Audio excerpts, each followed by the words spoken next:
Hello and welcome to AXSChat. We're delighted to be welcoming not one but two guests today from IBM. We've got Erich Manser and Yves Veulliet, and so we're doing this from multiple countries today. So we're in Ireland, USA, UK, and also Belgium. So it's a truly international AXSChat today. So welcome Yves, welcome Erich. It's really good to have you with us. Erich, I know you by reputation. We've met at various events before now. It's a real pleasure to have you with us.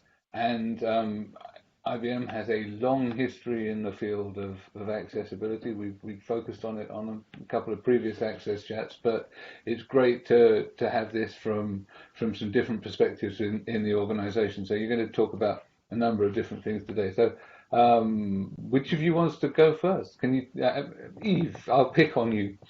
So how how did you get how did you get into working into accessibility in IBM? Actually, thanks for inviting me first. Actually, I've been a wheelchair user for many years now because of a motorcycle accident occurred in 1987. I was 21 at that time, so don't waste your time calculating. I'm 52. So basically, so I joined IBM in 1992. So I was already using a wheelchair at that time, but not many companies were inclusive, or at least were not really inclusive. And so I cannot tell you how many resumes I sent before getting invited to an interview to get a job. And so basically, IBM was one of the first companies willing to hire me that thought that I had the skills that that were appropriate to do the job I was supposed to do at that time. I joined IBM as an administrative assistant, which is the politically correct word for secretary. At that time, we still needed some staff to assist people. Now, with the digitalization, things have changed. But at that time, back in the 90s, it was still relevant to have people like myself.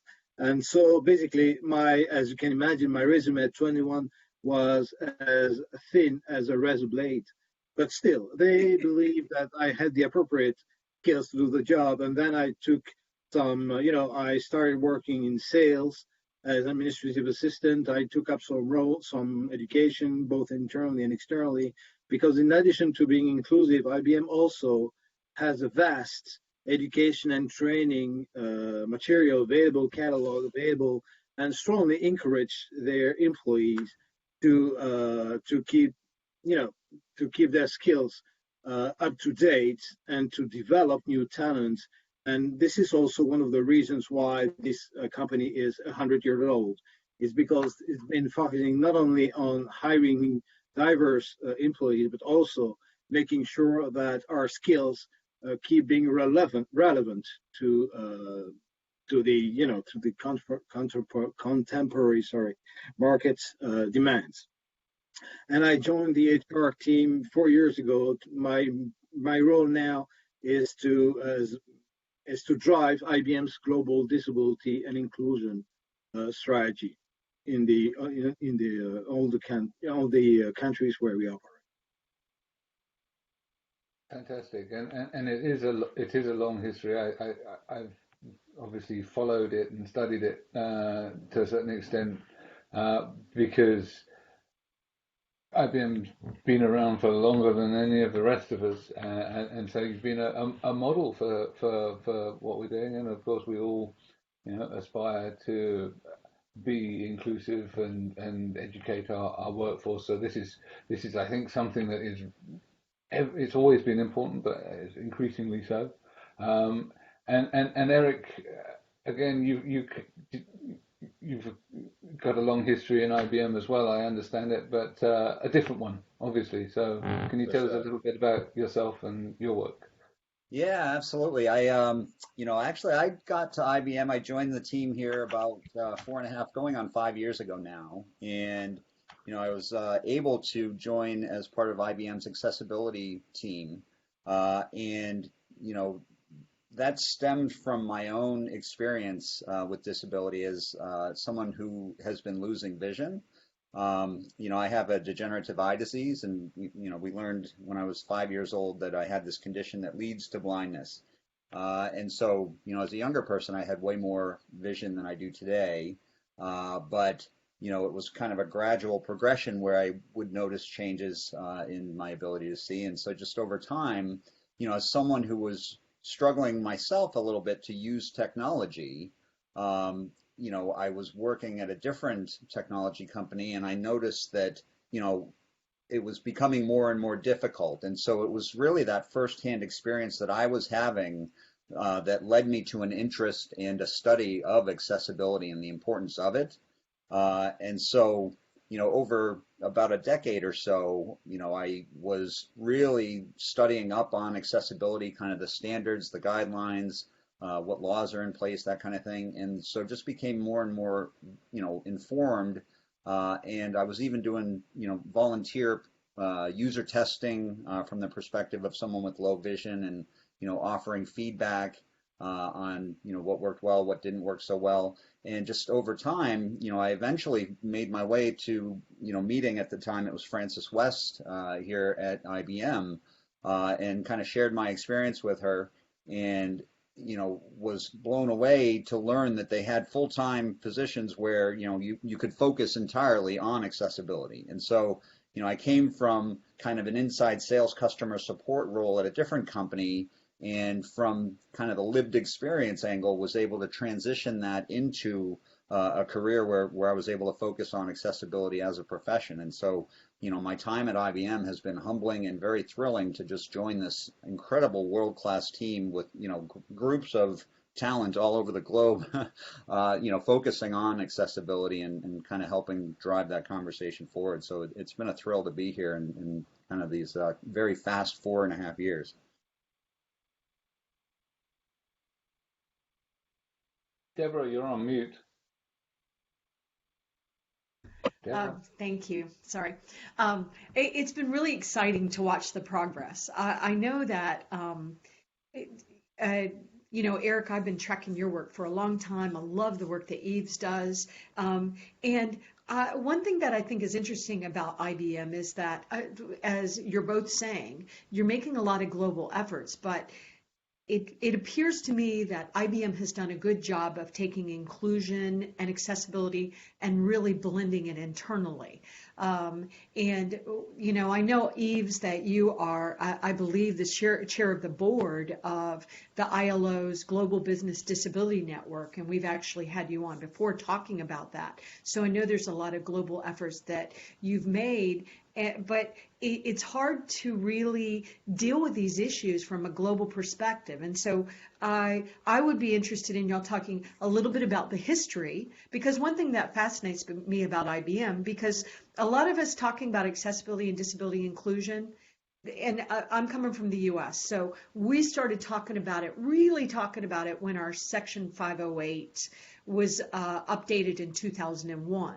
But IBM's history is going back to 1914. So I would be curious about y'all talking a little bit about the history, and also having Yves, because I know that Neil also is a leader at the Global Business Disability Network with ILO. So I would love to see Yves sort of, roll in why showing global leadership in this is so important to IBM. So I'm sort of throwing two questions at you, and then I will now go back on mute. If it's all right, I'll jump in, Yves, on the first one and talk a little bit about the history, just because, as an IBM employee, like in my time here, that's been something of particular pride for me. Like, I also try and be, sort of an outspoken advocate in the community with regards to disability-related issues. And, oftentimes in conversation, I will hear from folks, questioning, what is IBM doing in this space, and why should I care about, IBM's involvement in accessibility? And I'm always very proud of the fact. I think it's a very, distinct, feature or characteristic of IBM, in that we are a tech company that's over 100 years old, and consistently throughout that timeline, what we see is just an emphasis being placed on, the importance of diversity in the workplace and inclusive practices. And so, even in times more recently now where, there is, kind of the hot topic is diversity and inclusion. I mean, I think we all know and recognize that, it's possible for disability, even in those discussions, to be overlooked. But when we look back on the IBM timeline, going back over 100 years, like, disability was consistently factored in and included. Like, like you mentioned, Deborah, we hired the first employee with a disability in 1914. But, even moving forward from there, I mean, IBM had involvement with, the first Braille printer in the 1970s and, the talking typewriter in the 1980s. And so, I mean, IBM innovation and talent has had kind of a consistent link throughout over the time. And so, one thing that I was especially excited about this last week was at CES in Las Vegas. Our colleague here at IBM, Dr. Chieko Asakawa, and some of her earlier work having to do with the homepage reader and, just a great focus. I mean, she is someone who happens to be blind herself and has been an accessibility pioneer. And she was just, inducted into the National Inventors Hall of Fame, which was a great, an exciting honor for her and wonderful to see. And it was announced at this, at CES on stage. And so, again, I take great pride in, the consistency throughout. And again, I think we all recognize that, in order for the accessibility message to really take hold within any organization, it has to start with inclusive practices. I mean, you can't expect teams to consider all users unless all users are actively, front and center and involved and active in the day-to-day. So, again, seeing that consistently in IBM's history is a great source of pride for me. And I know I've gone on here, so I'll pass it over to Yves for the second part of the question. All right, thanks, Erich. Actually, to complement your comments around the innovation and techniques, I would like to, and technology, I would like to also insist on the fact that back in 1995, IBM created a task force composed of executives from different organizations, IBM organizations like legal, HR, technology, accessibility, etc., to kind of structure the efforts of the IBM company was doing in terms of facilitating the inclusion of people with different abilities in IBM, because we needed to really put a structure behind our efforts to support not only, of course, this effort started in the US, and the ADA, by the way, was really a very strong motivation for the company to, to really kind of structure our policies, our disability inclusion policies. And then when we started to expand globally these efforts, we were confronted on to a set of different issues in terms of different cultural perceptions of disability. The level of accessibility of a given country may be extremely different from another's. So we need to, and the access to education, access to buildings, access to infrastructure, that all these different factors made us realize that we needed to adopt, to adjust, to be flexible in our approach, to make sure that the standard offering in terms of disability inclusion that we were proposing to the countries would reflect the local constraints and would address the local constraints that we face in terms of, as I said, accessibility and culture. And I think, of course, it remains a challenge, honestly. The idea is not to give an idealistic picture of what we do, but still, thanks to the support of our colleagues locally, everything you do, everything I do, is really supported at country level. And I think you will agree with me when we hear people from India, from China, our colleagues there willing to help us to test new tools, to collaborate with us on making IBM more inclusive, even more inclusive than it is today. It really illustrates the fact that this sense of belonging to a single organization, being IBMers, regardless of where we are, regardless of the issues we face in terms of accessibility constraints, cultural constraints, internal roadblocks. Let's talk about it as well. Everything, we are really a family. We have a strong sense of community. And one clear example of that is Erich and myself. We are not on the same side of the ocean. We don't have, of course, the same kind of we don't live with the same type of disability, but we work together. We drive IBM's disability agenda together on different perspectives. Erich is more on the technical side. I am more on the HR side of the house, but we complement each other. So, Yves, going back to when you started working on accessibility, do you feel that today you don't have to explain yourself as much that you have to do in the past in order to highlight the importance of accessibility and how important this is not only for you as IBM as an organization, but also the impact that this can have in your own customers? Absolutely, you're absolutely right. That's why also IBM needs to work with external NGOs in order to be visible, because as you said, even if we have a long tradition or a very long heritage in terms of disability inclusion, it's a never-ending effort to improve. As I said, we need to rely on local partners, external partners, to really help us identify people with disabilities having the skills, or at least potential, to develop skills that our business needs to thrive. And this is why IBM, is member of different organizations, including the ILO, International Labor Organization, Global Business and Disability Network, because we can leverage the global presence of the ILO worldwide so that we can always rely on their expertise to help us identify the local partners that will help us, being really inclusive, visible in our disability strategy locally in countries where we know that the challenges are strong and we need partners to help us overcome them. And just to add to that, I'll jump in. This is Erich here. Just to add to what Yves was saying, I mean, absolutely, accessibility remains a work in progress. And I think that's true, with any organization. There is no kind of perfection in accessibility. It's an ongoing effort. And, I think by its very nature will remain that way. And so to answer, or to, touch on Antonio's question, to look back over how the conversations have changed, like as we reach out across product teams at IBM, 10 years ago, we were having a very different conversation than we are today. And so that discussion has really evolved.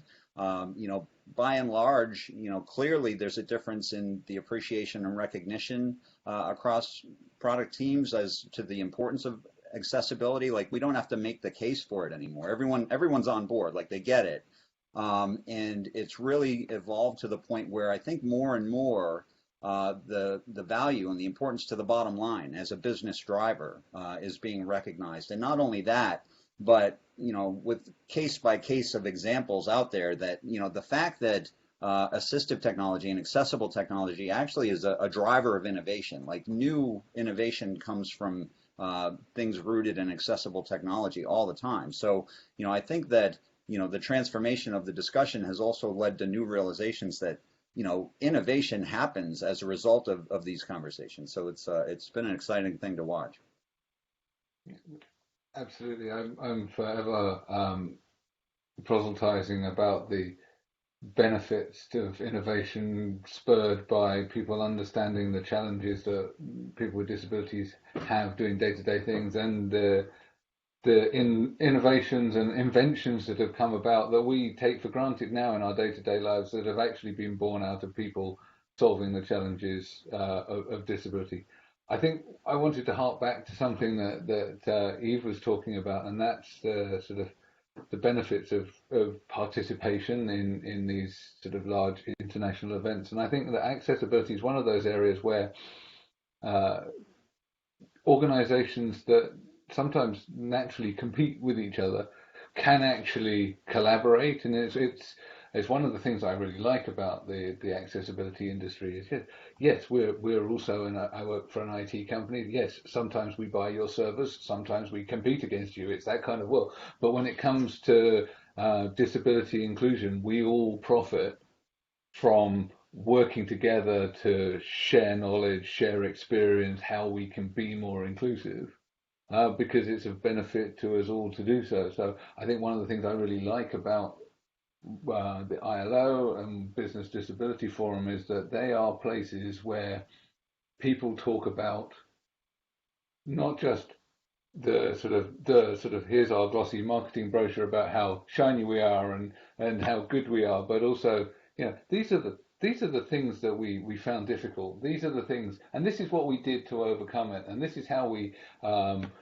dealt with these challenges that were presented to us by the culture or the country or the legislation, and that's really valuable, because if that stuff stays in silos, society doesn't benefit. So I think it's really great that organizations like Atos, like IBM, like a Deco Group and others and L'Oreal and all these organizations are signed up and ready to absolutely make sure that they're sharing their practice, that they're sharing what they know, they're sharing the pitfalls and also the benefits that they found from engaging in this. I mean, Yves, what's your experience from? What are some of the key benefits that you've taken from your participation? Oh, absolutely, Nate. You're absolutely right. Working in silo is no longer an option. It should, basically, as you said, we are not on islands, and we need to benefit from each other's experience. To illustrate this, recently, I think you were there as well in Geneva during the ILO Global Business and Disability Annual Conference. We heard a lot of different perspectives coming from, basically, you and I are a member of a global organizations that do have a very similar operational models. And when we hear about the constraints that they face in Bangladesh, for instance, or in countries where the level of accessibility is so low that they are still struggling today with the basics, it really helps us to be more humble and to really think about all the things that we still need to do to advance the disability agenda in these countries. And we have a key role to play, not only as ambassador, but also to make sure that we understand and integrate the key concepts that are being shared by these people who are facing extremely difficult issues on a daily basis, whether it's going to work simply by there is no bus accessible, so what do I do to get to work, Here we are talking about accessible technologies. We are talking about assistive technologies. Some people are still even struggling to get on a bus to go to work. And so this is a reality that we have to keep in mind. And I believe, as you said, leveraging platforms for sharing this kind of perspectives is really helping a lot of people working at global level. So let me ask. So you, Neil, and Debra, you have in the ILO calls and events. ILO as is working not only in this area of accessibility but also in other aspects of work. What do you think? How do you think you can help ILO to really scale accessibility and to bring more countries into this conversation? Because I've assisted to some calls, and sometimes I realize that, we look at, let's say, Europe, there are still a lot of countries who are missing out from those conversations on accessibility at the ILO meetings. Well, I'll jump in partially on that. I think that's a really good point that you're making, Antonio. And excuse me if I don't have the number correct, but I think I'm pretty close. But the ILO has 27, I believe, national networks. So one thing that I like about what the ILO is doing is they don't want to get in the way of local and national conversations. They understand though that the multinationals like an Atos or an IBM, you got to think about it in a much broader way. And so they encourage the national networks, and I'm almost sure they have 27 of them, Mexico, Bangladesh, other countries. But of course, and the number sort of shifts depending on how many countries we have in the world, but it's around 215-ish. Because some countries are still dividing, changing names, things like that. And so there's still a lot of work to do, but it's interesting watching, the countries that are involved. And of course, some of the countries that are involved, of course, as Yves was saying, and even Neil talked about it as well. They're working on things that like how do I even get to work? I remember when I visited Kenya a few years ago, I saw a woman in a wheelchair that had to wait for the kindness of two very strong strangers to pick her in her wheelchair up and bring her over the mud and stuff so that she could get in the bank. And so I thought, okay, so she was able to get in the bank. And then I thought, so then she does her banking and she has to go out and wait once again for the kindness of strangers to pick her wheelchair up. And anyway, so there's still so much work to do, which is why I think these conversations are really important. But the ILO, as you're saying, Antonio, is also, they're looking at employment across the world, not just accessibility and inclusion. So they're really into the future of work and what's going to happen with technology. And I know that Stefan, the executive director of the ILO GBDN, he tries so hard to make sure if the ILO is having youth in work and new employment and everything conversations, are we including the disability conversations? Are we including the accessibility conversations? How can we have a conversation about a future of work if we're not including this in there? So I know that they're conscious of it and trying to work on it. And Erich, I don't know if you want to make a comment here. You looked like you wanted to make a comment. Well, yeah, no, I was obviously in full agreement, and again, wearing my advocacy hat. I mean, I'm very much in agreement or of the mindset that it's a human right, and accessibility is when you boil it down, and so therefore, in my mind, it should transcend kind of traditional matters of business competition, and it should have this kind of global feel to it. So absolutely in agreement. And Yves or Neil, you want to go? Neil, you go? I was just going to say, I think that even though we have participants from a number of different European nations as part of the ILO, most of the conversations are happening in English, so you may not even recognize that the organizations represented are French or German or whatever, because guess what, the language of business, and let's face it, us Anglophones are quite lazy. So quite often, you've got people from L'Oreal or from various large organizations that are predominantly European, predominantly Central European, and not UK, USA based, still speaking in English. And Yves, you're based in Belgium, you're speaking in English today. We're not holding this conversation in Flemish. That said, I think it's really important that we do learn from what's going on in other parts of the world and what's going on in accessibility in other languages. And we know, for example, that there's an awful lot going on in South America and in Spain and so on. Spanish language accessibility is a really rich area and a really rich topic. And yeah, absolutely. We also, Deborah's just put in a chat window about the progress that's being made in the Middle East, and that's an area that they've recognized they have a need. And they're busy developing technology to meet their language, their culture.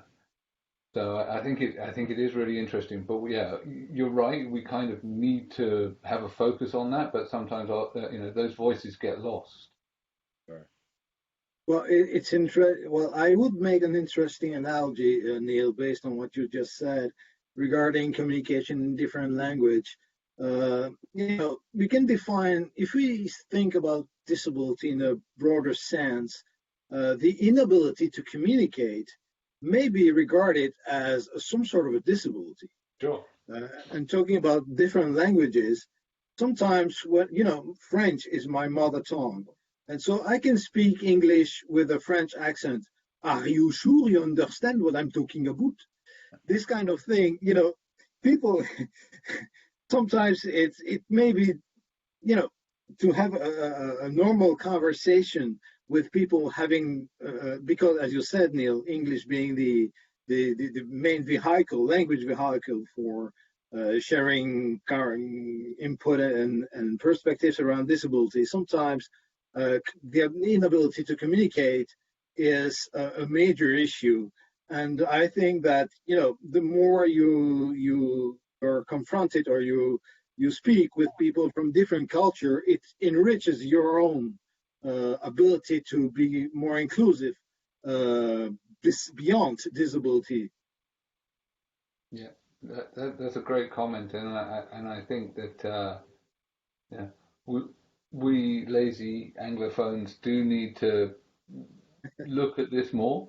And by the way, I'm used to hearing English in a French accent. Atos is a largely French company. We're headquartered in Bezons, outside Paris, so it's okay. Whichever way you phrase your English, I'm all right with it. But no, it's a very valid point. I think actually that lack of ability to be understood, to communicate in the language in which most of this is reported, is stopping people from realizing the innovation that's out there. It's one of the reasons why on AXSChat we try and take an international focus when we can. It would be great to get Nabil back from Syria. It'd be great to talk to the guys back in Egypt again, because actually, there is work going on. Indeed. Debra, did you have a comment? Yeah, I was just, one thing and I don't want to move away from this, but one thing I'm curious about is, I think IBM has done a good job of, a history of accessibility and disability inclusion. I think a lot is happening that, since you're business to business, maybe it's not communicated as much to the consumers, which makes sense. But I wonder what's next for IBM. I mean, I know that we're all very interested in what's happening with artificial intelligence and robotics and a lot of things you're doing there. And I know you're involved, in the future of work conversations, but I'm just curious from your perspectives, what's next and how do we continue to blend it into making sure that people with disabilities are fully included in a lot of ways? Yeah, I can jump in on that. It's interesting because, in the most, in recent years, admittedly, we've had kind of more of an enterprise focus and, doing a lot with business to business relationships. And, again, still wearing my advocate hat, my argument would be that, businesses are all made up of people. And so accessibility is still very, very relevant. And so, without, deviating from that point, we've, the accessibility team at IBM has been, very, I guess, determined in still evangelizing the importance of accessibility. We're not, because we have a business focus doesn't mean that, we should be doing anything any less when it comes to accessibility and driving that message. And so, what I would expect is that, moving forward, we just made a major announcement at CES with our quantum computing as an example. And, I can say confidently that the product teams behind, these emerging technologies are all, well aware, well versed in accessibility and the standards and practices. And so, I take a lot of comfort in that fact, and also remain kind of committed to our customers and want to hear, even with the business relationships, we're open to feedback and certainly open to hearing if, customers have specific accessibility needs, or they're hearing from their users that they face barriers or challenges. Like, we are very open, and again, to the, in the interest of this is a work in progress for all of us. We feel like we do a good job with it, but, we're also very open to feedback and inviting of feedback. So, if any of the business customers that IBM does business with, and vice versa, like if there are accessibility concerns or considerations that may have been missed or not addressed, then we are certainly open and receptive to feedback and love to get it. So yeah, I will also compliment. I'm sorry, Neil, go ahead, please. Go ahead. No, go for it. I just wanted to compliment Erich's comments around AI. We all know that AI might have biases, right? And so Sure. the burning issue from a disability perspective is how do we make sure that the AI tools do avoid bias? Because at the end of the day, people behind AI are human beings, right? And so they have their own bias. And so we recently saw some articles in the press regarding this, not really directly related to disability, but to other types of diversity constituencies. And I think that we as Erich knows very well, he even knows this better than I, we are, in IBM, we are extremely careful, making sure that our AI is bias-free, or at least that we work on that to make sure that we become as bias-free as possible. We are doing a lot of work around that, and I believe personally, and this is my personal opinion, that we should be extremely careful and keep working intensively on this topic to avoid that, basically AI must remain must help us becoming more inclusive and not the other way around. So, what are the areas of technology that that you see that excite you more, and you see more prospects of becoming a reality in the accessibility area and being able to be very helpful in order to improve the quality of life of individuals, and make them more also accessible and allow them to have a more wider participation in today's world? Well, I'll jump in on that. As again, as someone with a disability, I have had the great pleasure recently, and over the last 12 to 18 months of working on projects that involved, like Yves was saying, artificial intelligence, kind of making sure that our models for training AI are including people with disabilities, so that when AI chatbots or what have you encounter or have an interaction with someone who has a disability, that they are seamless interactions, and it's not that the disability should be seen as anything other than human, and so making sure that AI fairness includes the perspectives of people with disabilities was one project I was very happy to contribute to. And then also self-driving cars. As someone who has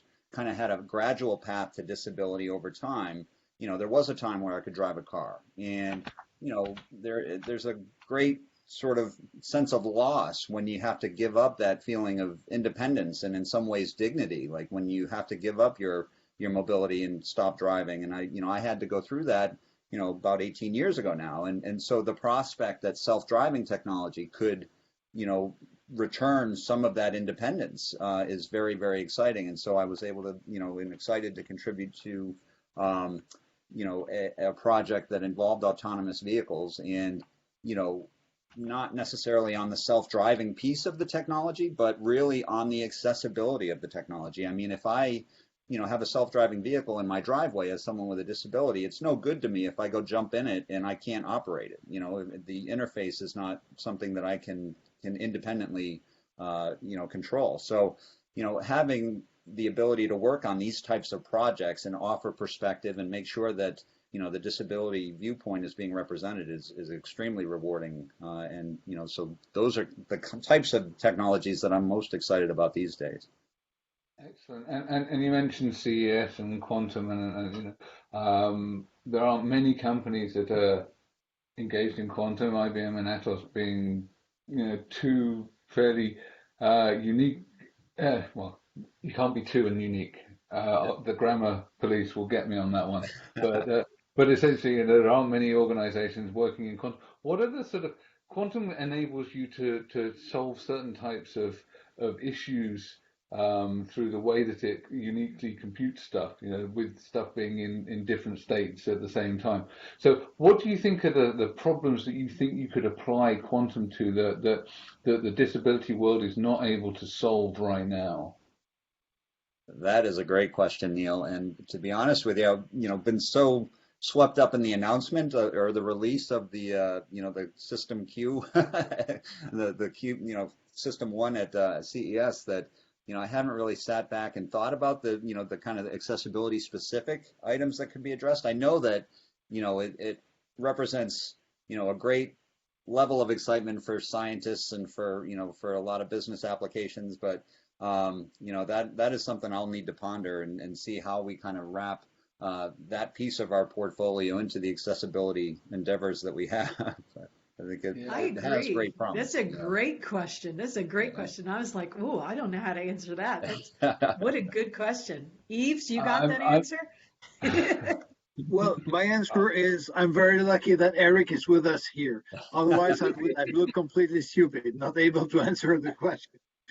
Erich, you saved my life, basically. Thank goodness for Erich. Thank goodness for Erich. Well, it's the complexity problems.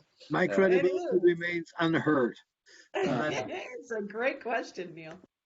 Okay. I think it's a different way. It's not like a quantum computer is not going to be a desktop computer. Right. In some ways, traditional computers are still going to do your day-to-day computing tasks faster than the quantum machine can.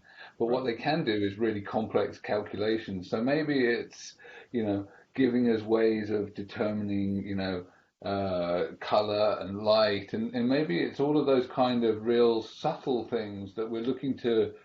We had the discussion about artificial intelligence the other week with Dr. Joanna Bryson, and she was saying, well, at the moment, artificial intelligence can't give you the subtlety of and comparative experience. You can go out and you can be shown, you can point your camera phone at something and it will tell you that is blue, that is red. For sure. But it won't give you that same equivalence of experiences as from your senses. So maybe it's about using the deep computational power to give us that subtlety. I don't know yet either. I think it's early days, but it's kind of quite an exciting prospect to look at some of this stuff. And For sure. And certainly that interests me more than encryption, which is one of the other areas where people are looking to apply quantum to. So I think we're pretty much at the end of our time. It's been great chatting with you. It's passed way too quickly. Need to thank our friends and supporters that keep us going here at AXSChat. So Barclays and MyClearText for all of the captioning, and we'll be making some announcements about some new supporters soon. So thank you very much, and we look forward to joining you on Twitter. Thank you again. Our pleasure. Thank you very much. Thank you.